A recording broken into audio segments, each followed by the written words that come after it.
Good evening. I'm Jerry McIntosh. Conversation. Tonight, we're going to address the issue of the Justice for Black Farmers Act.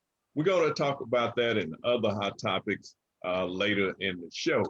But first, let me introduce you to our host, Mr. Bill Snow, who is the author from the Projects to the Boardroom. We have Dr. Isaac William, who is also the great pastor of Greater True Vine Missionary Baptist Church, and also the moderator for this area. And also we have Carol McIntosh, former educator, administrator, and principal, and now the president of the Progressive Black Women. And we're going to get started. Carol, you're going to do that 2-minute video. Yeah. We're going to show a 2-minute video, and then we're going to get right into the show because it's on Black farmers. And we need to see some of the things that has taken place, some of the redress that need to be done with Black farmers. So we're going to get We're going to get into the video, get the show started, to give you a little background information here.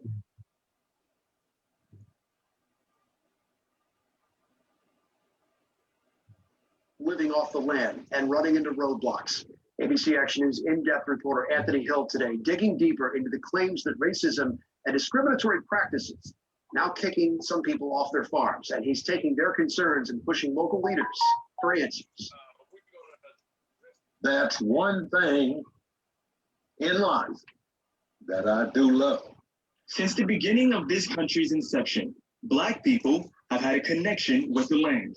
For many, owning and cultivating land signifies a sense of freedom. I love farming. Meet Willie Joe Woods. I like to watch it grow. He's been a farmer in Brooksville for 42 years, and he's grown practically everything. Like watermelons, cantaloupe, eggplants, squash, you name it. For Willie, farming the land is a lifestyle, and growing food to feed us is his passion. But he says this lifestyle has been anything but easy. I had to quit. Willie stopped growing produce in 2015. Now, he just raises cattle.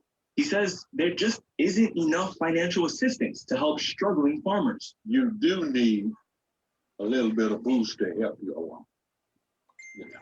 And it's not there. And Willie says he's not the only one. He says over the years, many Black farmers in particular have been forced to go out of business in our area. Shocked by his observation, I decided to look at the Census of Agriculture to see if the numbers backed his claim. And what I found was eye-opening. According to the Census of Agriculture, 100 years ago in 1920, there were about 13,000 Black operators of farms in our state. Today, that number sits at about 2,000. And it's not just Florida. The national stats are just as shocking. There were nearly 1 million Black farmers in the country in 1920. Today, there are about 45,000. So why are we seeing fewer and fewer Black farmers in our area? One expert on the matter tells me it's because of a long legacy of racism and discriminatory practices by the USDA and private lending institutions. So I've come to Brooksville to talk to her.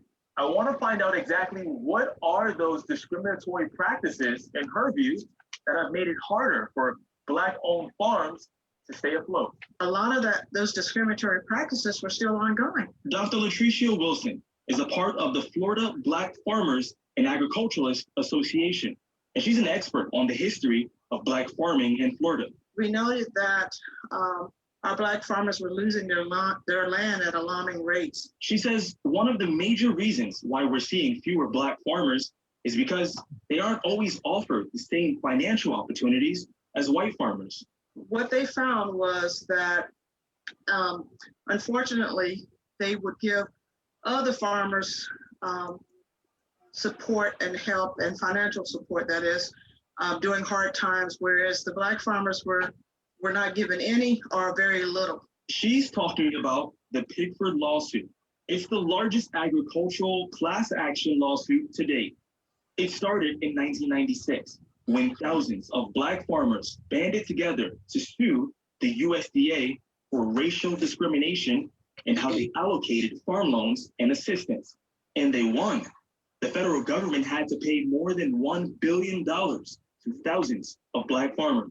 But Dr. Wilson says, even after more than 2 decades of the Pickford lawsuit victory, many Black farmers still complain of discriminatory practices because there were no repercussions for those that were involved. So these people are still sitting in these offices, but who as managers making those decisions for the farmers? I requested an interview with our area's Farm Service Agency, which is an extension of the USDA. I wanted to find out. All right, we're going to stop it here.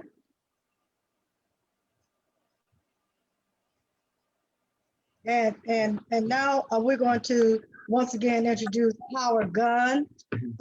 Howard, you are a Black farmer, or can you you saw the video? Can you kind of summarize it and tell us a little bit about yourself first, so they'll know. Tell us. First, thank you for having me on tonight. I thank you for the opportunity to share what we have come to learn as it relates to the discriminatory practices of those in the FSA and the USDA as it relates to Black farmers. I am Howard Gunn Jr. I am a native Mississippian. I am a retired educator, taught in the public school system as an agriculturalist. I majored from Tuskegee with a Bachelor of Science in Agribusiness. Went on to study plant breeding at Tuskegee. Moved from Georgia to Florida, where I met my wife, and I've been here ever since. I run farms in 2 states, and that's in Mississippi and Florida. We are definitely, we come from a farm background. We still own the 40 acres now. Whether that was a 40 acres given with the mule, I don't know, but we still own that piece of property in Mississippi, along with other properties that we have acquired in that state, as well as here in Florida. Our emphasis is on preserving the Black farm. And when you listen to stories like this, we can go all over the United States and find these types of stories. Some of them are worse than that, where people have actually lost their land at gunpoint, basically, ran off of their land in times like these. So the stories are out there. You know, we formed the Black Farmers and Agricultural Association of Florida. I think it was 2011. I was a co-founder and president at that time. I'm no longer the president. However, I am operating several businesses in agriculture. We have a agro consulting business where we deal with medical marijuana, as well as broker food to the various schools located in the state, farm to school program, which we have to take advantage of. You know, we have been told you have to run the fastest, you have to jump the highest, you have to swim the furthest, and you have to pray the most. And that's what we have learned to do. We don't let obstacles stop us from doing what God would have us to do. There is another way of overcoming our obstacles. Sure, we know that discrimination is there. It will always be here. We live in a racist America, and let's not fool ourselves. It seems as if they don't want us to have nothing. However, we are the best farmers in the world. We came over here with seeds of ochre seeds in the braids of our hair. So we know we brought these seeds over here. We know how to farm. Farming isn't the problem here. It's the acquiring the resource to farm. You know, where's the monies? Now, we know what Purdue did for Georgia and the other white boys in the United States. They received over $26 billion in the PPP program. Out of that, Blacks received only $20 million, and they received $26 billion. But now they want to say that's a problem where you get a set aside to the Blacks now, and we're going to sue the Black, we're going to sue your office there, Vilsack, because you're giving set asides, and it shouldn't be. So now we're held up with an injunction. Now, you know, and I know, the longer they play with this right here, it dwindles. It may not even come to fruition if they keep prolonging it. That's their tactic. That's what they have always done. So, you know, we can't stop doing what we know to do. One of the things that I preach is niche farming, finding something that we can do better and do it where we can sell to our own people. Africa is waiting for our product. We have to get better markets. We're great at growing stuff, but we don't market very well. And that's one of the biggest issues I found. Mr. Woods was on there earlier. Mr. Wood was a contract grower for me. I sell to the school system. Jacksonville, the largest school system in the state, 125,000 students are fed every day. They eat a salad every day. 125,000 salad goes out to the school every day. We have to get into programs like this. We have to demand, and we have superintendents, we have people in position now to get those contracts, because you have to be minority certified in certain areas. But my point is this: we know that we don't own as much land as we once did, and we probably never will own as much land as we once did. So let's look at vertical growing. Okay, let's start growing things and maximizing the property. I preach precision farming. Precision farming. I want to know where every drop of water goes to that plant. I want to know where every ounce of fertilizer is needed by that plant. I want to maximize the potential of that plant. So now I can grow 100 acres on 5 acres of land, because we're doing vertical growing now. So we have to become more strategic in what we're doing. We can't farm the old way. It's not going to happen anymore. And so we have to look at those ways of farming. We have to teach this. And not only that, we have to start growing our own stuff for our own selves. As we know, and I know, diabetes, cardiovascular diseases, and other diseases are all related to what you eat. Okay? We can cut out a lot of it by the way we eat. We can stop going to the emergency room. It's all about what we eat. So if we're eating healthy fruits and vegetables, then we know that our body is going to perform accordingly. You cannot continue to eat the way we used to eat, because we're not physically exercising like we once did. So now, how do you teach the children this? I think it's education, becoming a part of what we're doing, sustaining our environment through healthy eating education. Now we can get the farmer to grow healthy food, because there is a market. Organic food it has burst. We can't afford it. We can afford a bag of chips and a soda, or not an apple and an orange, because of prices. So we have a big problem with healthy eating, and how we are to get it into our children, into our communities. We live in food desert. Most all of us are living in food desert, and there's treasury money out there. There's lots of money out there. We're in the process of building grocery stores. One of the things that we're doing now, we have a store under construction where we're going to bring it to our communities, just like the 7-Eleven. We want a farm store in every community. This is going to provide, and there's funding out there. The funding that we're receiving, you have to have 35% of your store have to have fresh fruits and vegetables. The government realizes this. So, when we look at farming, we have to think outside the box. And I won't even get into the medical marijuana thing. And you know what that has caused in the state of Florida. This is a multi-billion-dollar business. They don't want you in this space.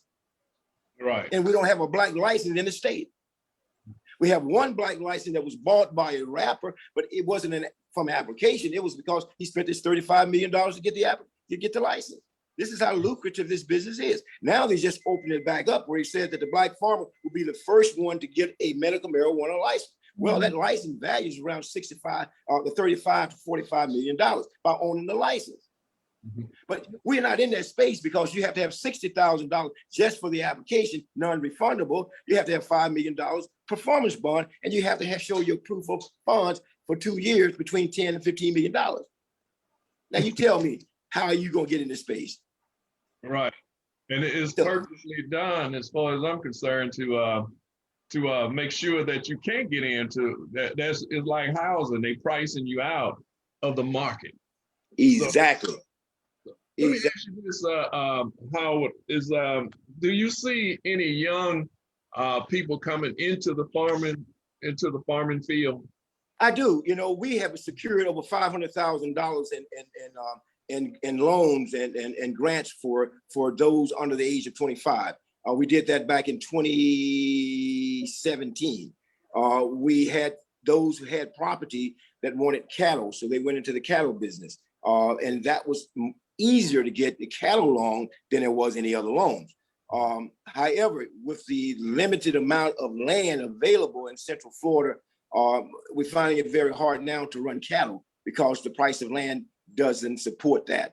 As you and I know, the state of Florida has land going for $1 million an acre, $50,000 an acre right here in Marion County.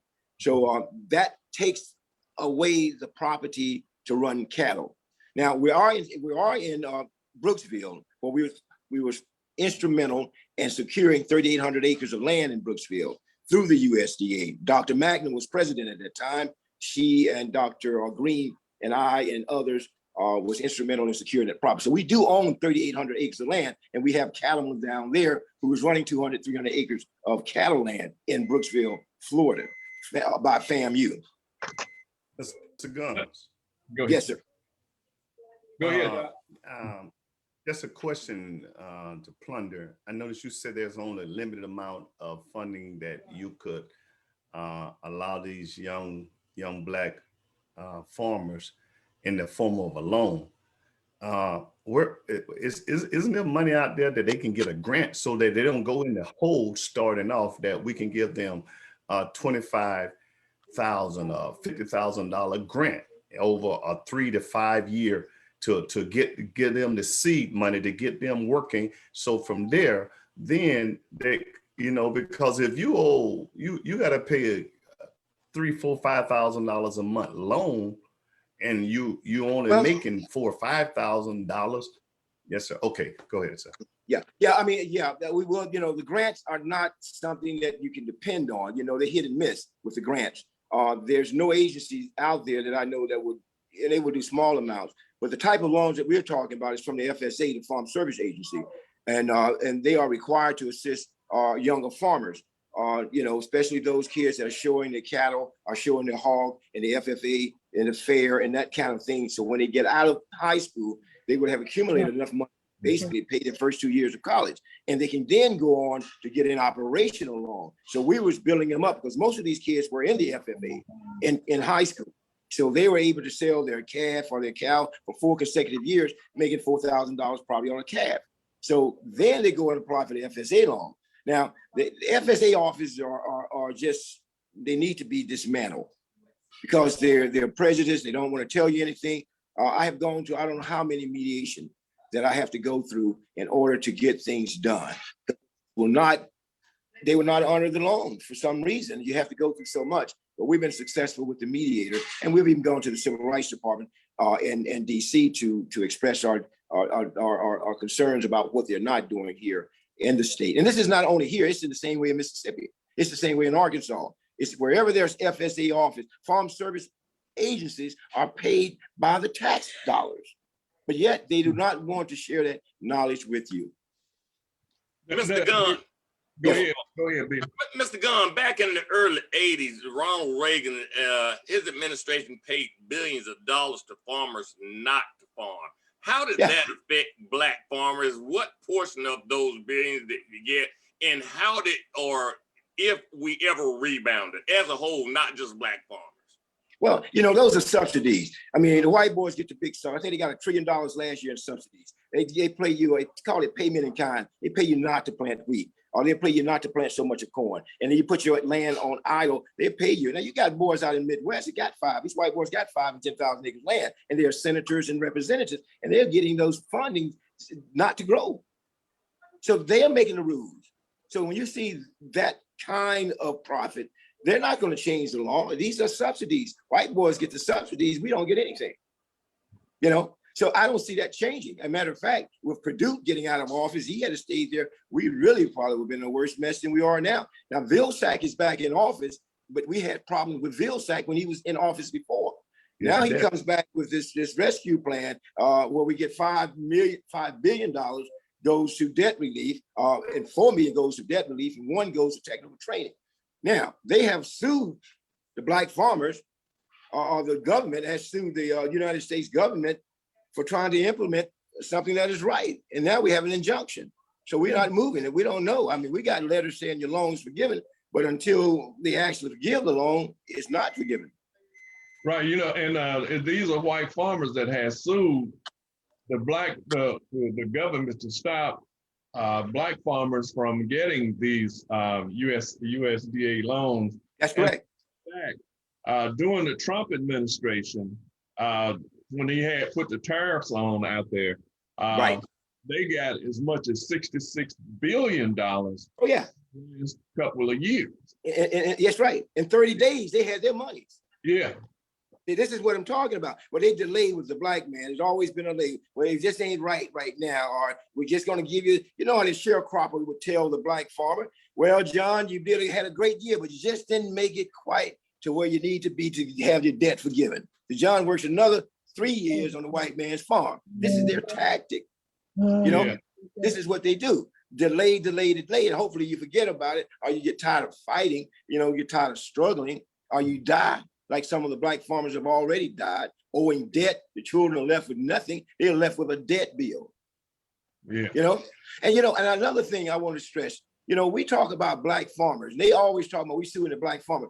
Well, hell, the black farmer ain't the one that's getting the money. They won't give us loan. It's the Asians, the Hispanic, the Native Americans. They should be fighting this fight. This money that they're talking about, this $4 billion, we only make up about, I think it's less than 23% of the loans that was given out. The Native American got 51%. The Alaskans got the other. I mean, these are statistics here. Mhm. So when you're dealing with, why do we fight everybody else's battle?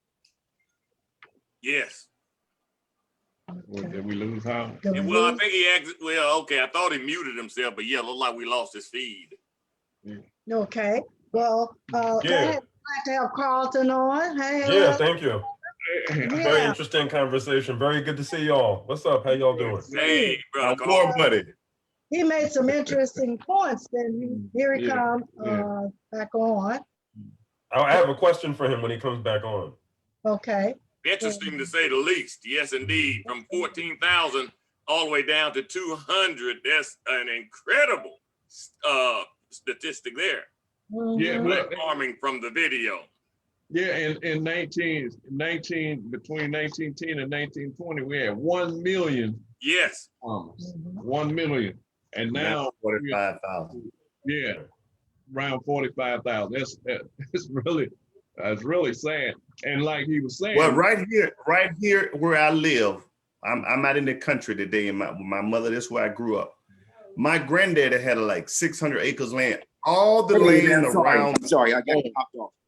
oh, no, Yes, sir. All the land around me were owned by black farmers. My granddaddy, his brothers, and everybody from here, as far as you can see, they own that land. Now you see rows of soybeans and peanuts and stuff.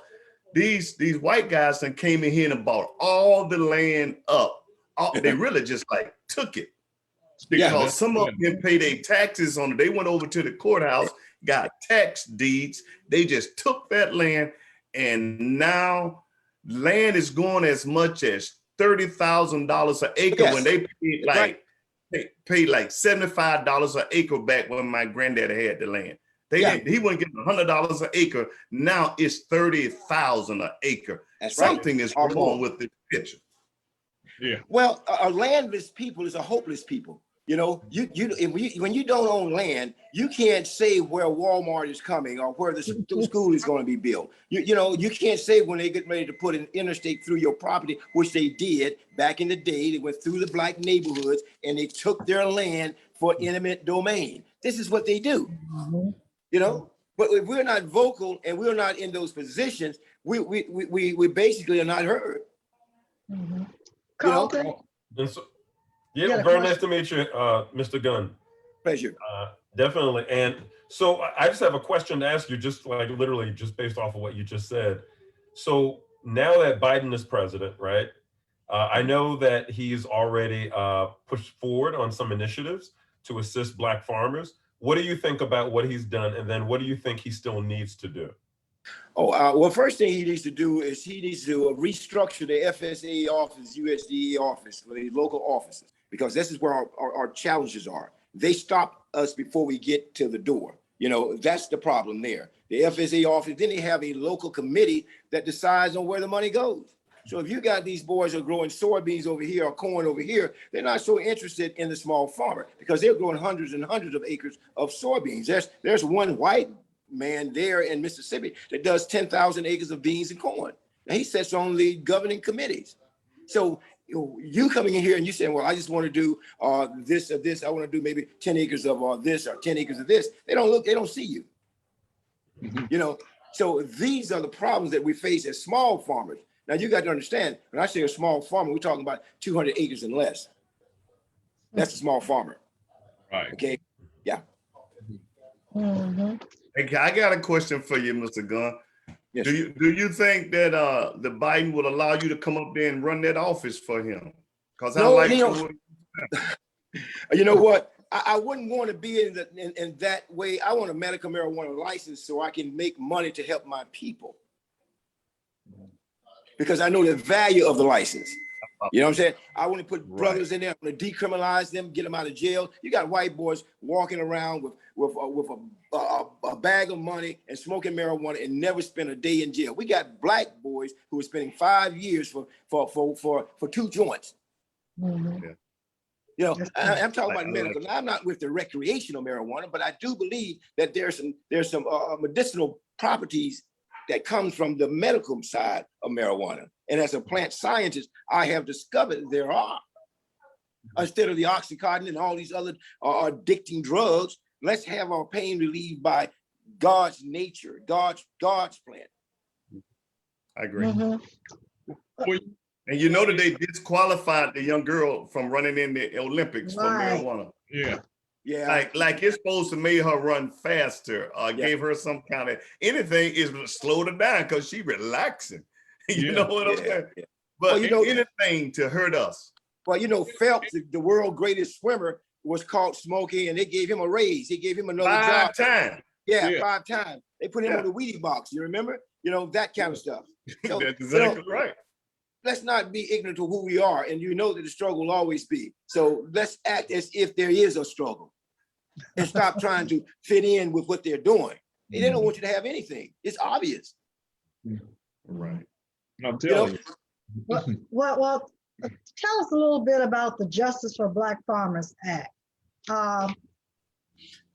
Tell us a little about that.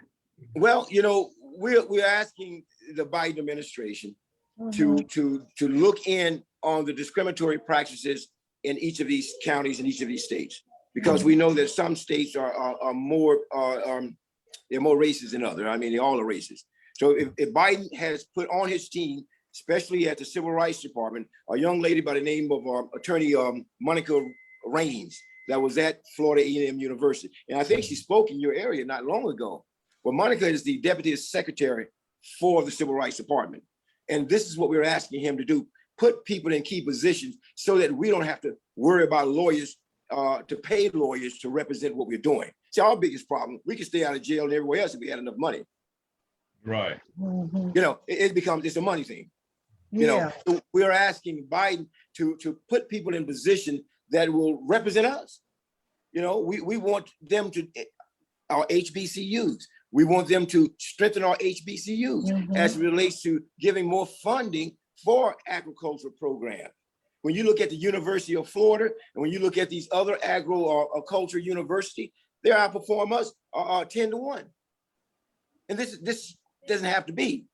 But where are the monies allocated? So that's one of the things for HBCUs through education. We're asking Biden to look in on that, as well as our small minority farmers getting grants that will assist, like the gentleman said earlier, that will assist our farmers to get into business instead of not giving them funding to run a business. We need grants. We need stuff that we don't have to pay back. They've been getting this money since 1910. It's recorded how much they was doing when they did the section, the 650 acres. They invited their friends from Canada to come in here and get this Indian land.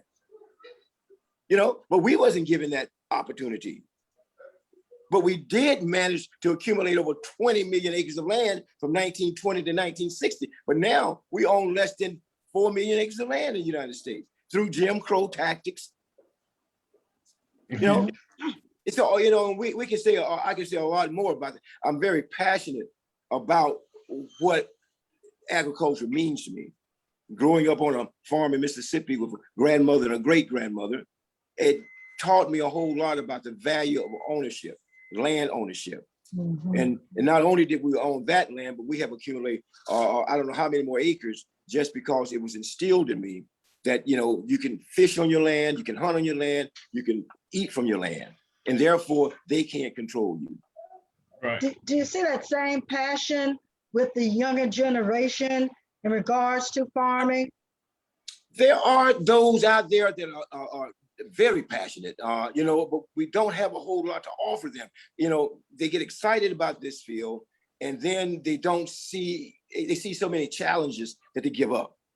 You know, we have to step in financially to edge them on and keep them strong and put programs in place that would help them. Now, one of the things, and I must go back to this, the hemp and the medical marijuana have got them more interested in growing. You know, they don't really understand all that is involved, but they're reading, they're smart. They know that processing the hemp plant or processing the medical marijuana, that interests them. And then they look at the people who are doing this that don't look like them. You know, it's hard to even get a job in a laboratory that grows it now in Florida because the white boys have come in and sold it up. Yeah, it's just like you was talking about the girl that was running, that where she got the marijuana was legal. Yeah, that's right. Colorado, it was legal where she smoked it at. And then the Olympic Committee, who was, you know, the committee, as far as I'm concerned, is one of the racist committees in the world, have done irreparable damage to the Olympics because of what they try to do to the Black women of the Olympics. And everybody that's been attacked is Black women in the Olympics. Right. That's right. To Carlton, I know you was Carlton. How is Illinois handling the marijuana deal there? I know they made it legal. Yeah, they made it legal, and they ended up expunging, or they're currently in the process of expungement of cannabis offenses ever since the legalization for not only medicinal but also recreational marijuana. And they have something they call the R3 program that they started in Chicago. It seems like it's expanding now throughout other municipalities in the state of Illinois.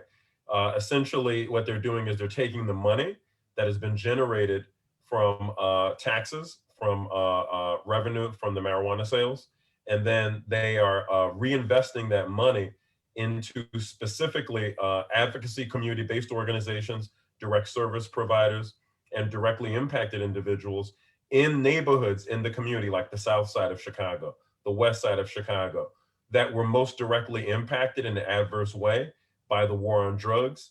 And we see that with the number of people that are committed to the Department of Corrections, who they are, where they come from. A lot of them are Black people out of those neighborhoods and zip codes. So now reinvesting that money into those communities, into advocacy groups that are working specifically in those communities, direct service providers, all of that. So now they've been doing that in Chicago, I think for about a year or two. And now it looks like they're expanding it to other municipalities in the state of Illinois. As you know, Chicago, Illinois has legalized marijuana, I think now for a couple of years, it's been around. And so at this point, they've been making a lot of money. And now they're starting to see, okay, this is a steady flow. We know how much it's going to be. And so this is what we can do with it, right? We can do more than just Chicago. We can expand it into other municipalities in Illinois. One other point I want to bring up, which is outside of Chicago, but another municipality in Illinois that has actually made a lot of national press, is the city of Evanston, Illinois, which has used the marijuana, like I just said, the taxes off the revenue of marijuana to go toward reparations of the Black community within Evanston. And so specifically providing grants to African Americans so that they can have home ownership within Evanston. One way of like allowing African Americans who, you know, used to own property there, but over the years that property was taken away by white people, essentially, in the white government. And so now how can we repair that? By using these funds that we've typically, you know, used as a way to lock up Black people, as a way now to reinvest into those communities and give them home ownership, so that now you're able to build wealth, right? You're not just able to be rich, but you actually have wealth that you can pass down to your family and also pass down throughout your community. And that's what we need to do as a community as a whole in America, if we want to really be able to have any kind of power in this country. I mean, I have to say, when you look at other communities like Jewish community, you look at the Korean community, you know, even look at the African communities and the West Indian communities and a lot of the Latino communities, they've been able to, you know, be very ethnocentric in that way, where they do things for their community, they reinvest into their community, they support their own businesses, so on and so forth. And they're able to build wealth that they pass down to their children and their children's children. So now they have power. And what we've seen, if you even look at politically, how initially they gained a lot of financial power, and now they've been able to transfer that financial power into political power. I mean, one thing I've noticed ever since Kamala Harris and Biden have become president, yeah, you know, Black women are getting a lot more attention, but who else is getting a lot of attention? Yeah, South Asian women, all right?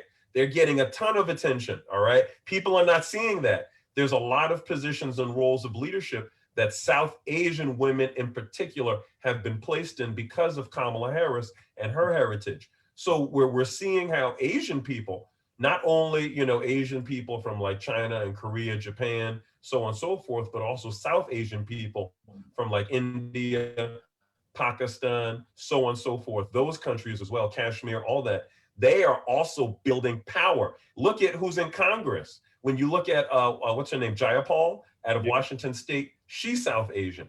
You know, when we look at even,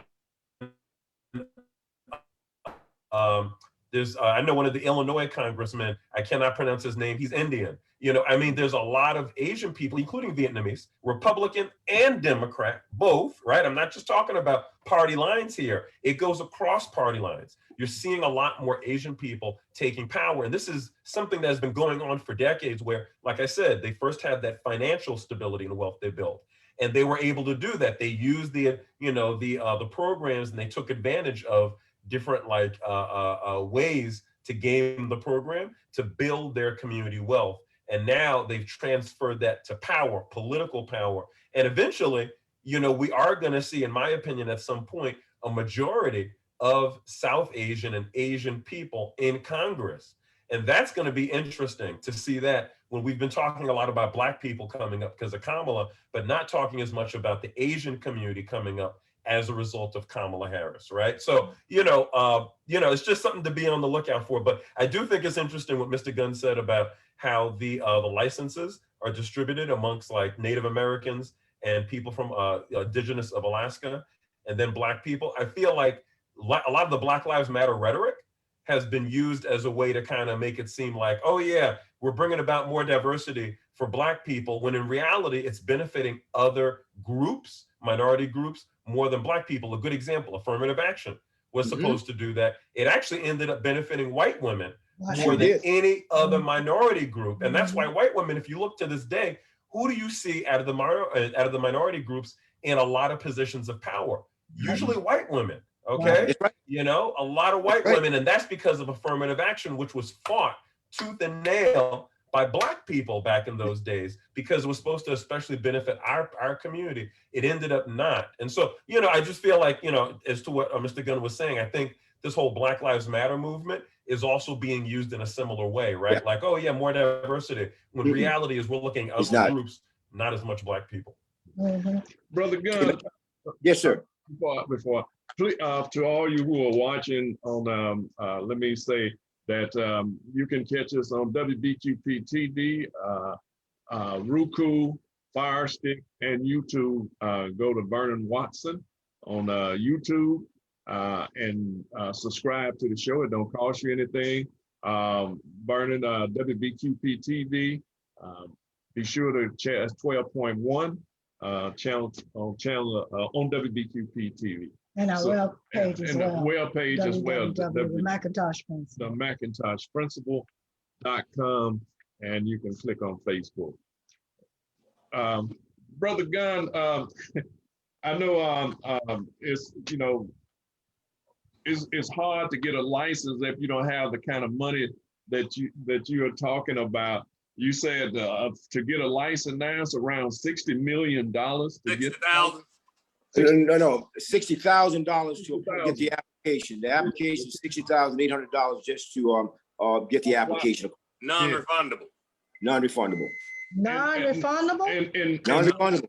And what do it cost to get the well, you know, is that one of the things about Florida, and we started this in 2016, 2015, when we got a call from one of the biggest white lawyers here and saying, listen, you guys need to be in Tallahassee. They're trying to do something and that you need to be included in it. So we go to the legislature, we petition the legislature to get us on board. Rick Scott was the president, was the governor at that time. Now this thing gets deeper, and I don't have enough time on here to tell you just how deep it is, because Matt Gaetz even comes up in here when they did everything they could to keep the black farmer from getting a license. They only gave 5 licenses out, and those licenses, and I called it back then, was a cartel. It was to the 5 biggest boys that they knew to get a license. They didn't give the black farmers a license because they made the regulations so hard. They said you had to have been in business 30 years as a nurseryman, and you had to have grown over 400,000 plants within those 30 years.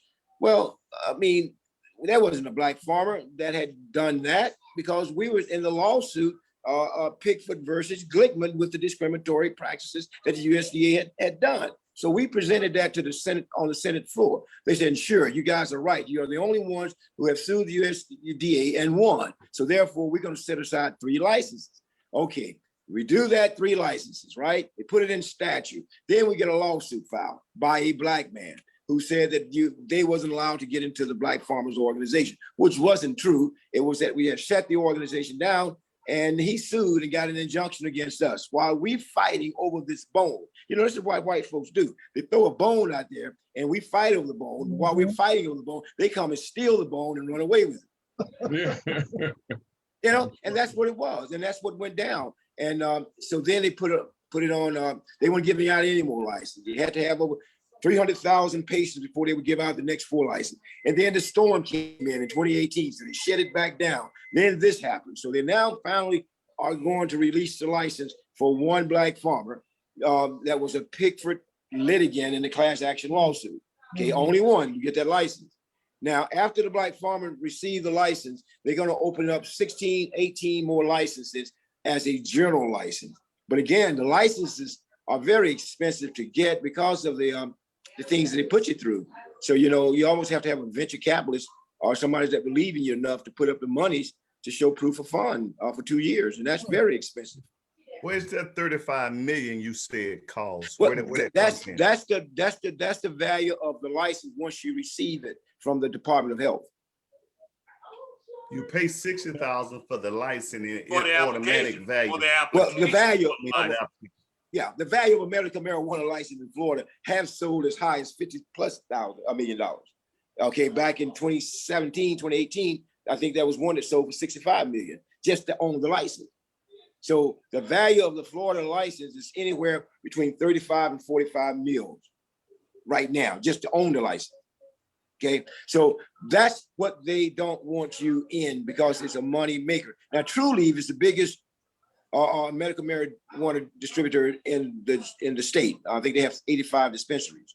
Now, you got to understand, everybody wants Florida. Why? Because Florida is vertically integrated, meaning you have to grow, you have to process, and you have to dispense. You can't choose to do one or the other. Okay, you have to do all 3. Whereas in Illinois and the other places, you can either grow. I think in Maryland, you can either grow, or you can dispense, or you can process. But they don't require the vertically integrated license. Florida is only one of the states that requires that. And because of that, that's what makes the license so much valuable. Yeah, but 50 million for the value of it is drops in a bucket till the $1 trillion stood the game. Oh man! Oh, you got these boys coming out of Canada that, you know, they raised $420 million. You know, so you know it's nothing for them to come in here and buy out businesses. You know, that's what they do, because they see Florida going recreational. That's what they hope, because Nikki Fried is going to run, and you know, she was instrumental in getting some things done as a lobbyist before she became Secretary of Agriculture. Okay, so now that if she runs for governor, she's going to have a lot of money behind her. I mean, we know money wins elections, and most of them here in the state anyway. Now, she's going to have marijuana behind her because they want recreational. Charlie Crist is there, and DeSantis, but we're not really sure about Charlie at this time. Charlie, I don't know. You know, he may be all right. I don't know. No, he ain't all right. He ain't all right. I got to go with Bro Carlton. He wanted Nikki from the beginning. I wanted my young lady running for the Senate to run. Who's that? Demings. Demings. Yeah.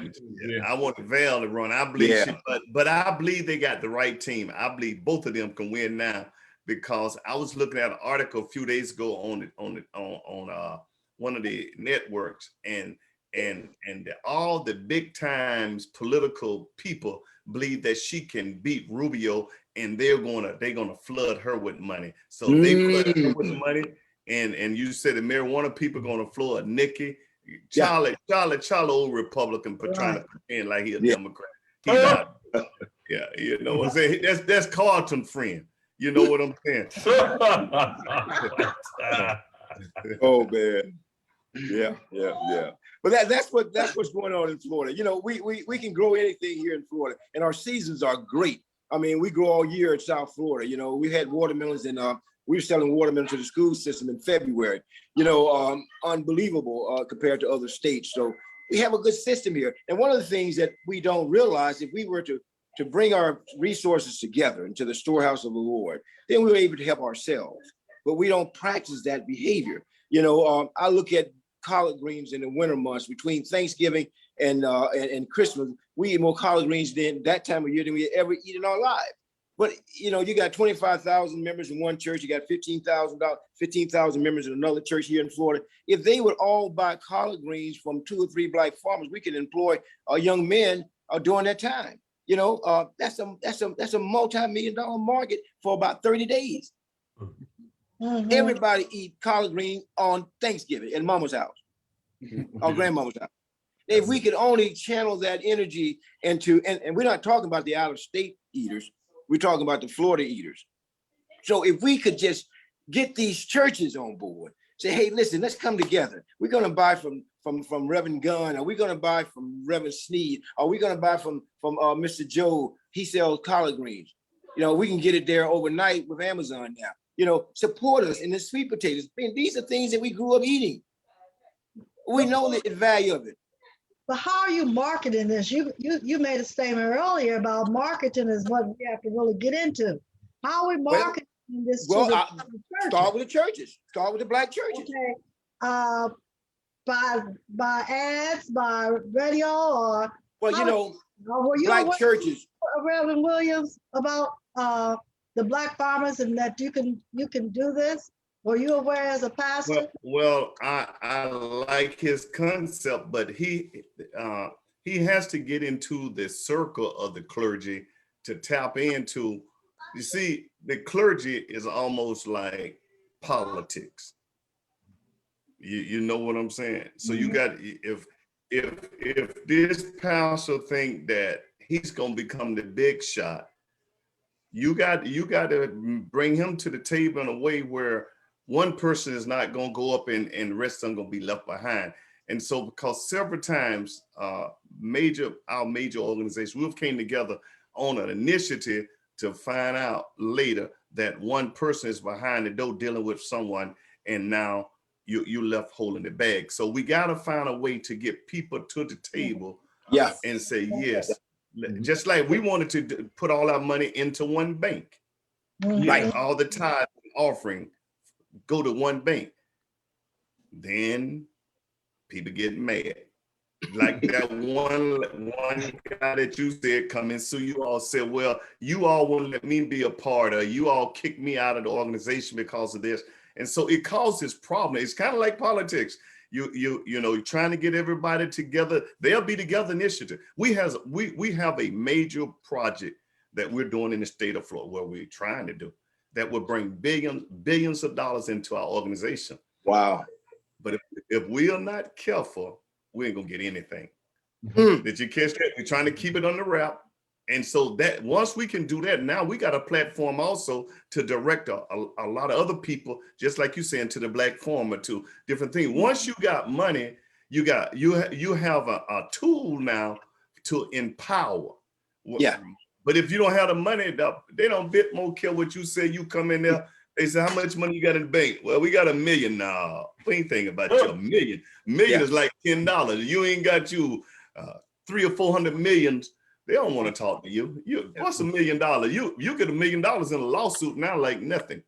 I was going to ask, I'm going to ask Brother Gunn, with climate change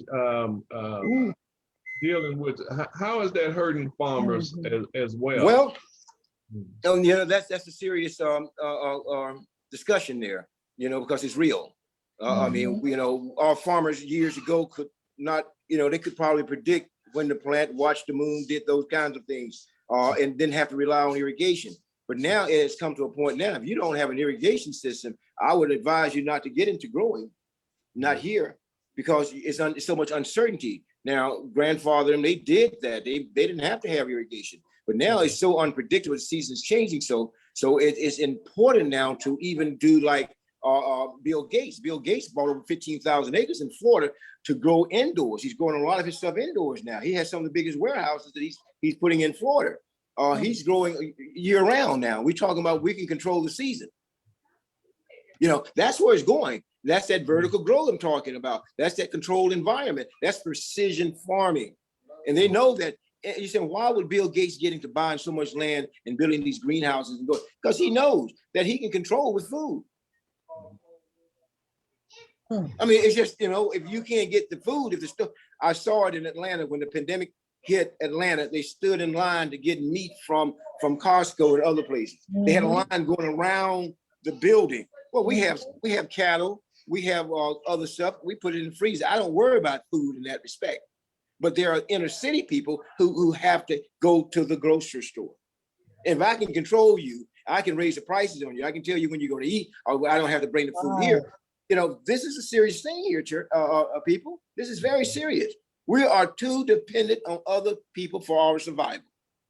Right. How are you reaching the young people? You know, being an educator myself, you know, there was a counselor did a test with a student, and one of the questions on that particular assessment, rather, was where does an egg come from? Well, the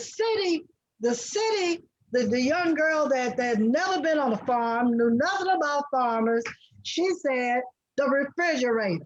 Wow. Marked down because she's supposed to say from the farm or from a chicken. You know, when the students see, they go to the grocery store and get their food. Yeah. How can we change that perception? Because they use that against our students as far as intelligence is concerned. Well, really happening? It takes volunteerism. And I say that because it means that we'll have to come out of our comfort zone to have a 4-H club in the community. Our churches will have to get into the 4-H clubs in our community, or you know, things where we can teach our children, and then there's funding for 4-H clubs. White folks have them all the time, but how many 4-H clubs do you know in our communities? You know, these clubs are teaching our young kids as young as 4 years old the importance of farming or what food comes from. That's there. You know, we don't have that anymore. No, it's here. The state has our children. Yeah, we pushed all our children to go to higher education, to go be a lawyer, a doctor, go do this. We never pushed or encouraged. Like where I grew up around here, every home, it was like 8, 10, 15 children. Oh yeah. They said quit having children, go get your education and go. So we gave the farm away. We did not value farm, and then we didn't value the people, the young people in our churches. We sent them off to college, tell them to go, and they go off to college. They ain't coming back. No. And so I think Brother Gunn just said it perhaps absolutely right. We got to rethink what we're doing and begin to bring this stuff back home and start afresh. We've lost 2 or 3 generations. Oh yeah, we're gonna keep them, but we're gonna have to start new generation of young Black who sees the value in community and the 4-H's and the things of that nature. And just in skills, period. You know, there are skills that pay as much as anything else, and farming is one of those that you can get. You know, the Department of Agriculture to support what the Black farmers need, just like they do everybody else. Over the years, they've given trillions of dollars to recognize white farmers over the years, and nothing to the Black farmers except to help take their land away. And well, Jerry, You're exactly right. And, you know, and we must look at it also that it's not about the cowboy hat and the overalls riding a tractor anymore. It's a lab suit that is slicing genes and breeding plants to get them better now. So our kids can go to college. It's all right to go to chemistry and use your chemistry skills in the lab in order to dissect a plant so you can get a better formula from that plant. So we have to, you know, get to that level as well. Because our kids, you're not going to catch them driving tractors now. How do we reach them? They're making Monsanto lots of money in the Monsanto laboratory. They're in the DuPont lab with the tires. So our people are out there, but they can't work for us because we don't have the sources of income to support them. You know, so you know that's where we are. It's a big issue. It's a big problem. But you mentioned Sister McIntosh. It starts with the youth, and you know we have to go about and we have to go the extra mile to reach them. That means we have to come out of our comfort zone and go to a 4 o'clock 4-H club meeting, amen, and take them on their summer camping trip 2 weeks out of the year and get them in their public speaking classes. You know, this is what we have to do. And we can't allow and say that, well, I thought they were going to do it. No, the buck stops with us. Generational wealth. Being a Black farmer, what's the difference between, I'm sure we all know, but what's the difference between generational wealth with white farmers and with Black farmers? Ownership, land ownership, housing ownership, that's generational wealth. I'm passing something down. Did you pass that down to, can we pass that down to the next generation? Yeah, oh, definitely. But do we have enough resources? Well, you know, we have struggled to get to where we are with redlining, like someone mentioned earlier, you know, getting the loans to get the home, you know, renting or versus buying, or not buying land, but buying cars. So we have to teach that land ownership, you know, is going to be the key to generational wealth. There's no doubt about it. I mean, as you recall, during the civil rights movement in Selma, Alabama, when we marched from Montgomery to Selma, we was put in jail, and we had to come up with bonding money. Well, those landowners were the ones who got Dr. King and others out of jail because they put their land up. See, that's what they call the Black Belt. That area is blacks is in there and it has lots of land in there. And that was the only reason they could get them out of jail so quickly. Same thing with funeral. Funeral homes relied on the Black man's land in order to bury their dead. See, land is generational wealth. Right. Yeah, and one thing you said about the civil rights movement, but also taking place, also you had a big middle class of people in the cities. Once you had people working in the car industry, the steel industry, and all, it was happening with the civil rights movement. One of the things we did was deindustrialize the city. Yes. And during the early days of the Reagan administration, and turned it into a service industry that put you know, those people that was getting pensions and all that could live a good middle class life, it put them at a disadvantage because they killed off the pensions programs and all of that. Oh yes. Oh yes. So forth. Well, that's what happened with the Industrial Revolution when we left and migrated to the south or to the north and left our farms. Okay, and we got out of Mississippi, Alabama, and Georgia. We went to Chicago, and we went to Kalamazoo, Michigan. You name the places, St. Louis, Missouri, and we left the land, and the land was basically was taken, or we didn't pay taxes on it. That's right. Yeah. Well, you all. But we went looking for. I'm sorry. Go ahead, sister. But we do. One of the things. So I grew up on the farm. I started working at the age of 8. It's hard work on a farm.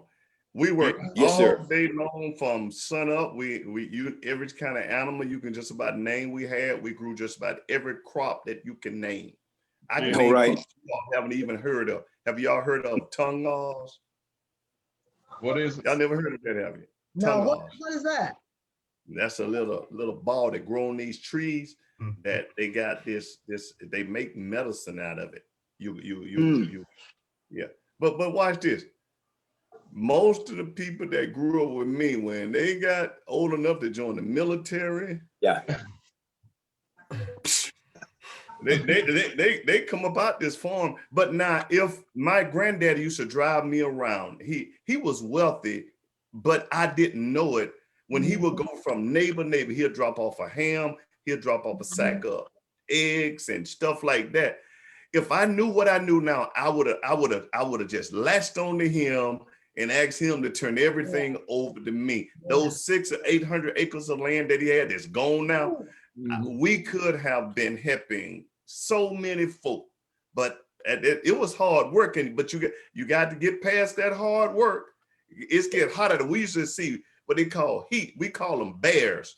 They run across them heat waves. They run across that field to be so hot. You're like, man, you gotta be kidding me. It gotta be a better way to make a living, but you don't understand how much wealth and generational wealth you can pass on if you can get your boys and your neighbors' sons and your daughters to be a part of this. We could have been so much farther ahead. And you know, you mentioned that, you know, when we look at land ownership, we also have to look at mineral rights. You know, a lot of time we buy land, we're not thinking about the mineral rights in that property. You know, if Shell's going to come under there with a gas line, you know, a lot of these boys got rich doing that. These white boys, I know throughout Tuscaloosa and Mississippi, up in Tennessee, they was running gas line under black property, but they wasn't selling the mineral rights. If you bought the land, you couldn't buy the mineral rights. So, I mean, there's all kinds of little sly ways and slick ways that they keep us out of the loop. You know. I was gonna say one of the things, you know, I know I grew up on a farm also, and I remember when I first taken care of to the farm from, because she was living in Chicago. We were killing hogs and stuff like that back then. You didn't understand that. I'm a Chicago. I'm with Carlton. I'm a Chicagoan. You know, I didn't even realize my age that actually put your pigs, cotton, pick cotton, and all that stuff. It was something new to me. Yeah. So really, so that's what I'm saying. There are people that don't even know that side, and don't realize that there are people in this generation right here that actually has picked cotton. Yes. You know? Sure. See, Jerry, and two of us on the show. Yeah. I couldn't have made it. I just couldn't. And it like you was talking, they were talking about that heat. That was all I could think about when is every day when I go home, I'm gonna leave here. I'm gonna get out of this. That's right. It was in Arkansas. It gets so hot. And then one day you come up out of there, you just burn all over. Go back. Amen. But one thing my grandfather said, and that was one thing he told us true. Land is the only thing you can't replace. Cannot make it more. Yeah. No, sir. No. Well, you all really, I know this is wonderful, and Howard Gunn, you've been excellent. Well, hey, I thank God for the opportunity to be on with so many dedicated sisters and brothers. It just does my heart well. And as a minister, I know where you're coming from, brother. I've been pastoring for 22 years, amen, and I thank God for it. And we have about 100 members in our church, and we try to teach healthy eating, you know, but like you said, it ain't like that with every other church. Brother Gunn, I tell you, I'm just now learning that you were a minister, but as I'm listening and you throw an amen in there or a church, I say, yes, sir. Oh, yes, most definitely. I know no other way. And you've got to come back on because we've got to talk about healthy eating and how, as a Black farmer, that you are, what you're doing in regards to that with your church. That's something we need to talk about as well. But I want you to stay on because we're going to talk about, we've got about 20 minutes to talk about the COVID. And, the variant, the Delta variant, because it's so important that we discuss that before each week it gets worse and worse. So we're Yes. going to Dr. Williams to talk to update us on that. Amen. Thank you, Ms. Carol. It it seems like I'm the bearer of bad news on the show all the time.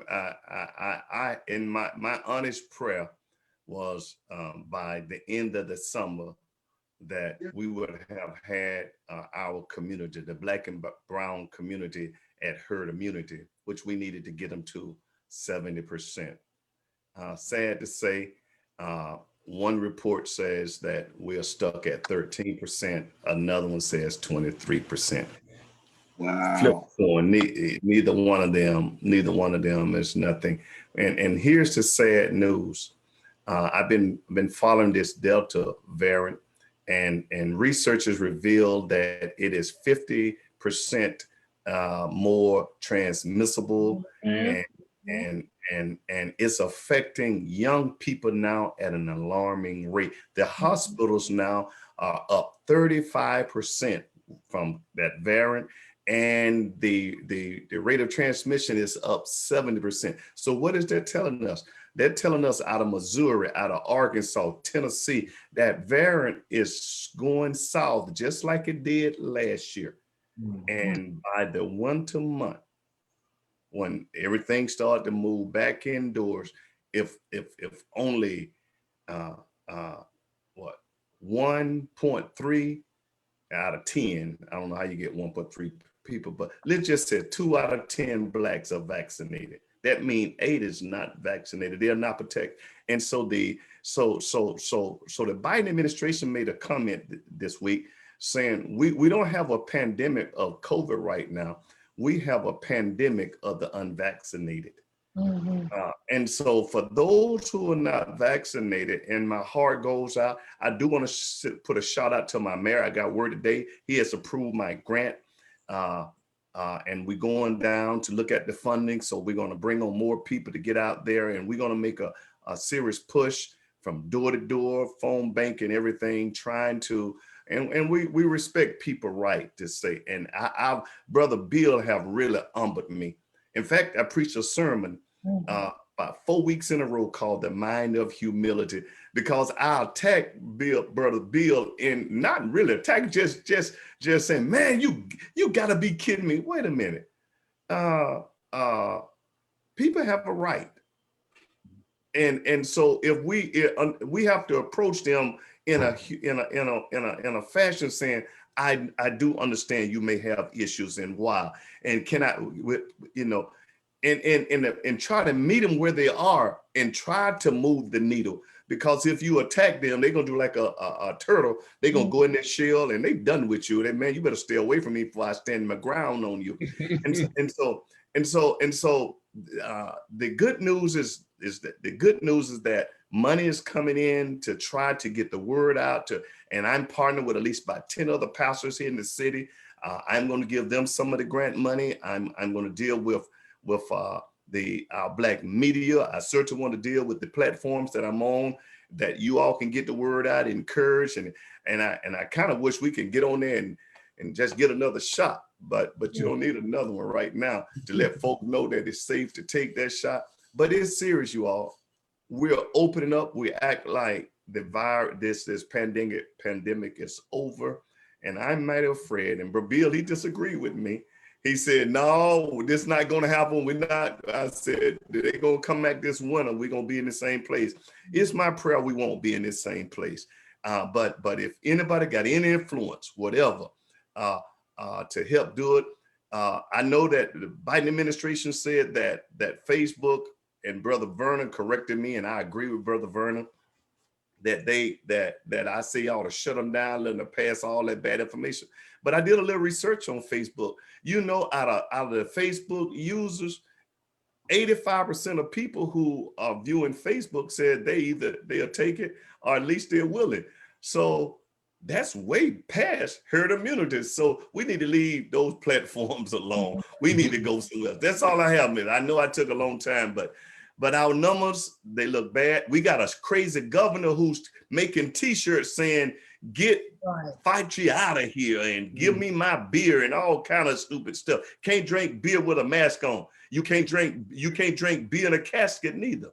Dr. Williams, I appreciate all of what you just said, and I would like to go a step further and say that I strongly disagree that by the fall that this thing would run amok. But as I was watching television last night, I'm not an avid NBA follower since Jordan's retirement, but I just happened to change to the channel on last evening, and I saw the fans in the street in Milwaukee.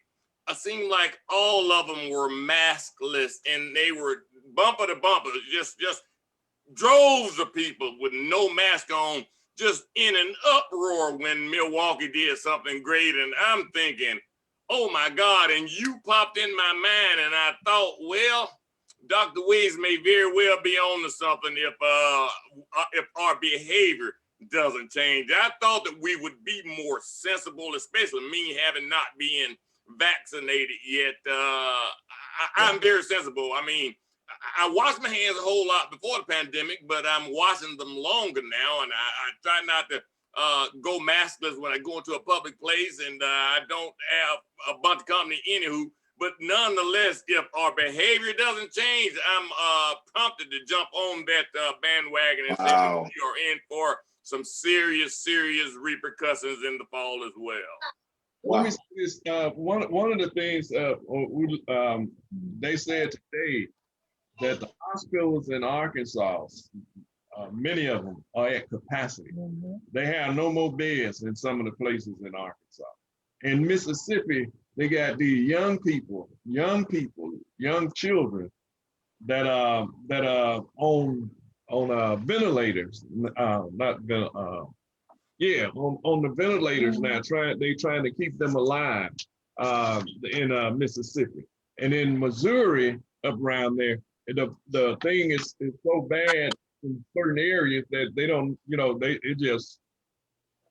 don't know what to do, because and the people refuse to absolutely get the shots. Brother Jerry, what's important about what you were saying also is that this variant is mainly and primarily affecting young people now. And what they have discovered, that they got a new term. They call it long COVID. It used to be long haulers and things like that. But this new term, long COVID, it is causing these young Black people to have brain fog. Right. At the very time now that they're getting ready to take SAT tests and exams to get into college, and they can't think clearly, which is going to further lead to dementia and Alzheimer's and things like that. This is a serious disease. Well, Doc, in saying that, the parent who's preparing to send their child back to school, and that child hasn't been vaccinated. But you, in your household, maybe you have been. What do you see? Everybody in my home vaccinated. Both of my daughters in the medical field. Okay. They got me vaccinated back in December. So we good. But I'm just saying, when we open the schools back up, what do you see of how the parents are going to handle this situation? If this should be something that, how will the kids go back to school? Will they be masked up, or will they be wear the mask the way they want? What's going on with that? In the state of Florida, it's not required to wear a mask at the schools. In the state of Florida, and in the state of Florida, there's no more virtual school. Virtual school. So is that right? So if they want to go virtual, they have to go the state way. But locally, like they did it last year, where the school system, that is not going to happen anymore. So it's brick and mortar, it's person to person, and that's the way DeSantis wants it in Florida. Now, I don't know, Carlton might tell us a little bit about Chicago, but that tells me that in the fall, in the schools in the state of Florida, you need to be very concerned. Yes, most definitely. What's happening in Chicago, Carlton, with the schools? Well, and with CPS, the Chicago Public Schools, We just froze. they are allowing for in-person distance learning as well. And so it's I guess more of a hybrid model. But I know, like, for instance, my sister, she's a teacher over in Baltimore. And right now they're doing summer school in person. It's just that, you know, they have the shields up, like the teachers cannot have any physical contact with the students. Everybody has to have that plastic shield in front of them during class, and everybody has to mask up. But you know, because the children are not vaccinated, and the teachers are not required to be yet. But I do believe that what they're doing, which I think every school system is doing around the country right now, they're using summer school as an experiment to see what they're like, you know, how they should go about the fall season, right? And so I do believe that most schools are going to be, they have the largest school system in the country. And so, you know, I do believe that, you know, that it's going to be mostly in person, but I think some of them are going to offer a hybrid model. But I think for the most part, Somewhere it's I going to be in read person. that The problem, but when I was going to say, the problem is that people that young typically are not able to get, are eligible to get vaccinated yet. I believe if you're younger than 15 years old, you're not able to get vaccinated, maybe 12, Under 12, 12. 12 years old, right? So that's a large group of young people that are still going to be exposed to the Delta virus. So now they have a Delta plus. There's going to be another variant by the fall. We already know that, even stronger than Delta and deadlier probably, and possibly even able to evade the current vaccines, right? Right. In Nashville, they fired the public health official for suggesting to them that you ought to allow these young people to have a choice between the age of 12 and 18.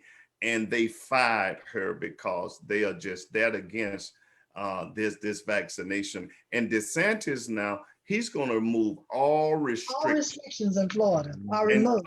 And so I, very much like Brother Bill said earlier, I go to different events. And I'm going to mask up. I'm going to do my best. I violated it one time during the 4th of July with my family. And you know what? It's a group of people came to the family reunion that ended up with COVID. Wow. They went out to the National Guard Armory. They were young people. They went out to the National Guard Armory, and a guy out of Fort Lauderdale, he was infected. Before he got back to Fort Lauderdale, he started feeling real bad. So he went there, he positive, called back, and then they started doing all the contact tracing. And several people right here in my hometown popped positive from COVID just about a week ago. But people are not social distancing at all now. They're not wearing masks.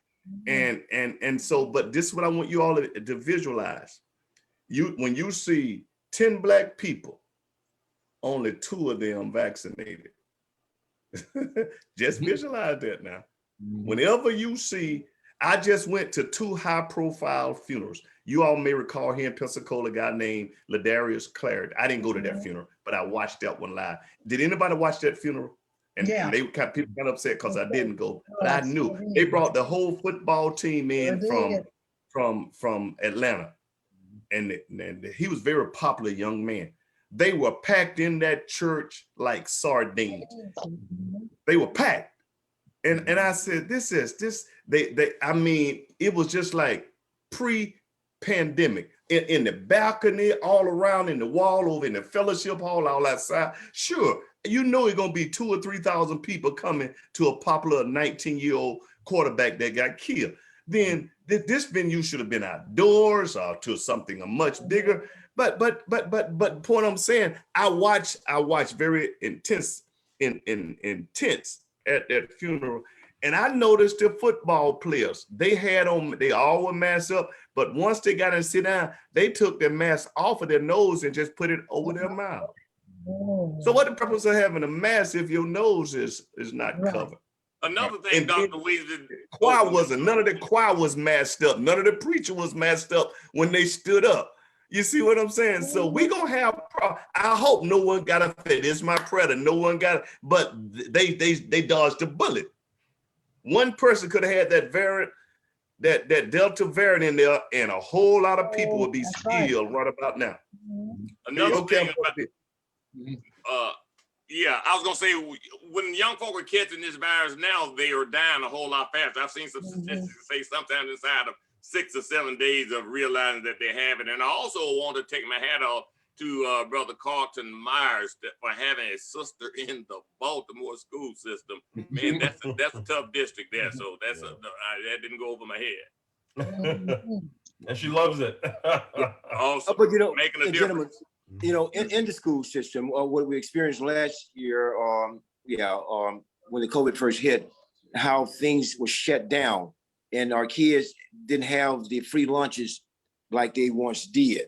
And we had to start, you know, putting things together to feed the children. Now, money came later, but that's a serious problem when we have, what, 65, 75% of our kids on free and reduced lunches, you know, and now school is out. Then they brought in these the food trucks, you know, trying to supplement what the parents wasn't doing. So anytime our children are out of school, it imposes a big problem on their health, you know. So we really don't want that to happen. We want to use precautions so that schools are not shut back down. But what I'm hearing here doesn't sound good. It doesn't. At all. Will the pandemic have a problem with the food supplies for not just Black farmers, any farmers? Will there be a shortage of food supplies? Oh God! Oh, I mean, we lost lots of money last year because we couldn't, you know, the contracts that we had for the food, we couldn't deliver. They shut us down in March of last year, and that was our peak time. You know, the crops coming in the field, so we missed all that year. And we did some of the summer school food where they was dropping food off if parents would come by and pick it up, but it wasn't like it was. We lost lots of money, a whole lot of money, because the contracts wasn't there. They shut the vendors down.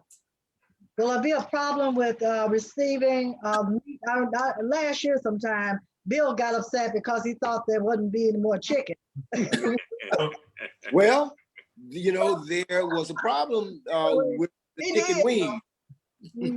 Go on, add the watermelon in there too. I was upset about that also. Yep.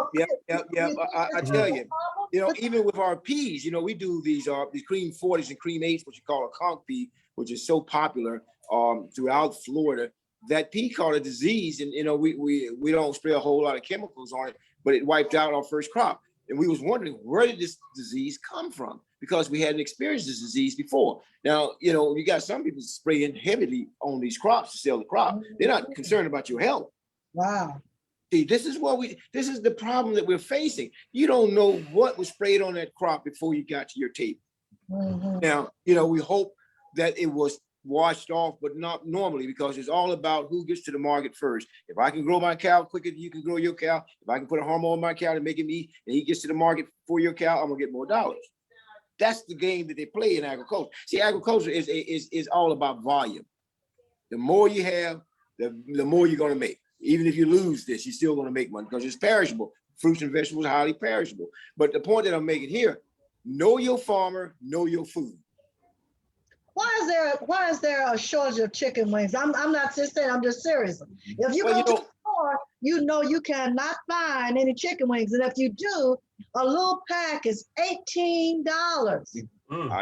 I know. Well, you know, you got the wing, you got the wing houses, you got all these franchises, they're supporting. They don't do the wing or they don't do the drumstick or the breast. They said the wing house. So when you go there, you're expecting wings now. So the chicken don't have but 2 wings.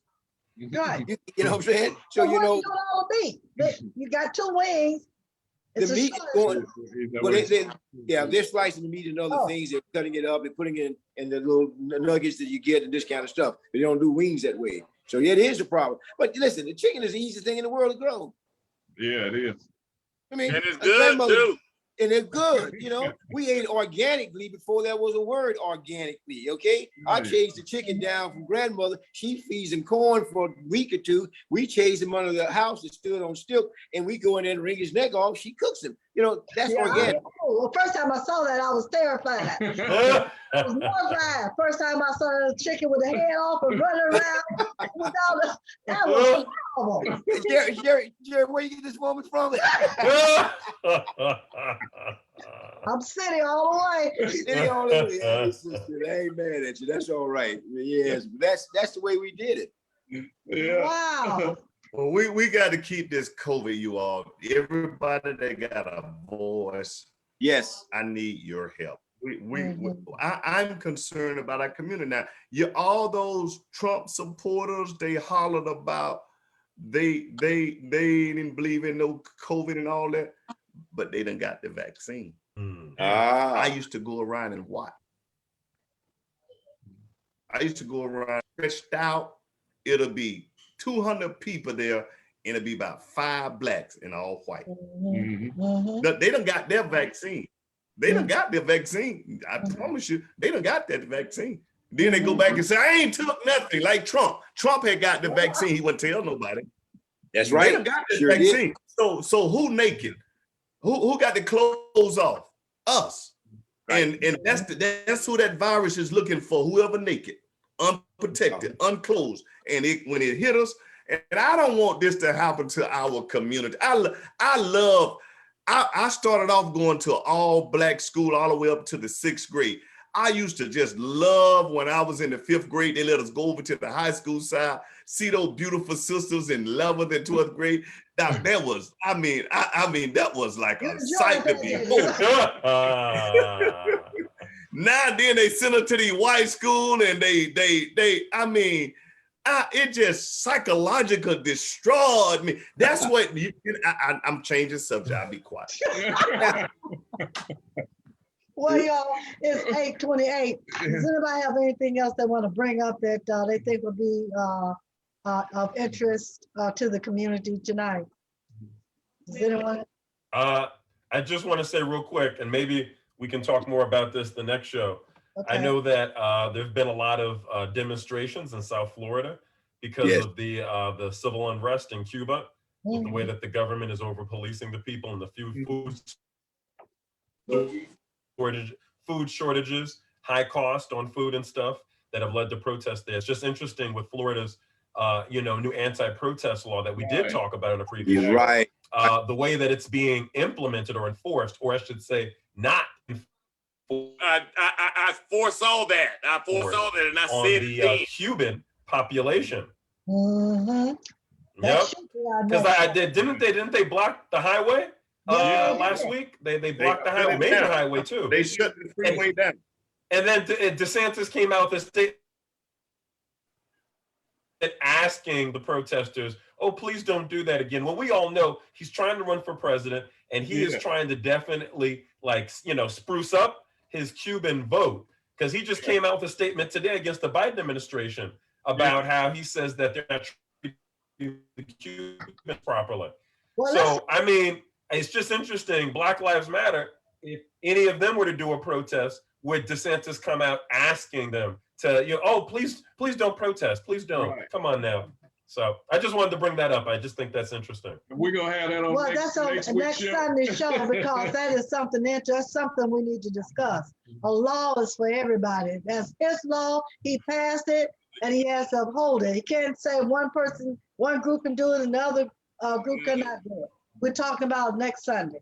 All right, you all. It's shout out to him. Jared, well, that's on our voices. Yeah. Okay, right. But if you want to shout out, hey. Oh, no, I'm good. Well, first, we want to thank everybody that was watching, but definitely want to thank our brother Howard Gunn, who was with the Black Farmers. Excellent. Yeah. Excellent, information. The part where, we need to know our farmers so we know what food we're eating is important.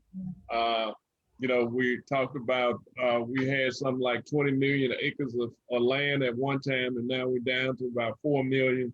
So we are not able to feed ourselves. So, especially when you need 40 to 50 million tons of food to feed just Black people alone. So we are so happy that you came on with us this evening. We definitely want you back to talk about the food safety and all of that. Right, and health. Yes. Yes. That will probably be on the next in 2 weeks, because we need to follow up with that healthy food. So that's our agenda for the next 2 weeks. But we need the Carlton, and we need to talk about DeSantis and his ruling, and then we also need to talk about healthy food from a farmer standpoint. Okay, you all. And is that all? Because normally I say that's all. Jared, hobby. No. Okay. All right, everybody good? I We're just want good. to take my hat off to Mr. Gunn. My Likewise. background is some rows here. I see it was that. outstanding, like a farmer. Outstanding. Oh, man. I love it. I love it. Hey, brothers and I sisters. got a cowboy hat too, bro. Mr. Gunn, you need to change the color of that hat. Okay, I can do that. I can do that. Hey, guys, we love it. God bless you. Thanks again for the opportunity. All right, good night, Thank you you. all. See you. Good night, everybody. All right, Good night. Jamie.